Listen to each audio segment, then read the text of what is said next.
అందరికి హలో అయింది. మేము మళ్ళెట్టుకోబోతుందని అనుకుంటున్నారా? నేనైతే ఈరోజు బేగం బజార్‌కైతే వచ్చేసినాను వినాయకులను చూద్దామని. ఇన్‌స్టాగ్రామ్‌లో బాగా ట్రెండ్ అయిన వినాయకులనైతే చూషినా. ఇదేమో నెమలి వినాయకుడనమాట. ఇదేమో ఆపరేషన్ సింధూర్ వినాయకుడు. నాకు చాలా నచ్చింది కాన్సెప్ట్. అంటే మనం ఎంత ఫేస్ చేసినామో, ఎంత స్ట్రగుల్ అయినామో అంతా వాళ్ళు ఇలా సెటప్ జేసి చూపించినారు. చాలా మంచిగా అనిపించింది. యూనిక్ కాన్సెప్ట్ అనిపించింది. ఇదేమో మినియేచర్ వినాయకుడు. చిన్న చిన్న ఎంత క్యూట్ క్యూట్ ఉన్నాయో తెలుసా? ఎంత బావుందో డీటెయిలింగ్ గూడా చాలా బావుంది. నెక్స్ట్ ఏమో శివుడు తాండవం చేస్తున్న వినాయకుడనమాట. చూస్తే మంచిగా అంటే మస్తు అనిపిస్తుంది.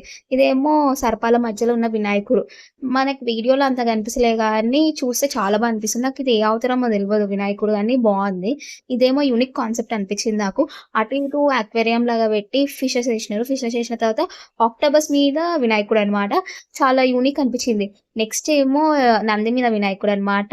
ఇది వీడియోలో ఇట్లుంది గానీ చూస్తే అయితే ఎంత బావుందో! ఇదైతే చూసి నేనైతే షాక్ అయిపోయినా. ఏందిరా నాయనా ఇట్లా గూడా చేస్తుర్రా జనాలని. హారర్ థీమ్ అంట. ఇంకా శివుడు అవతారంలో వినాయకుడు.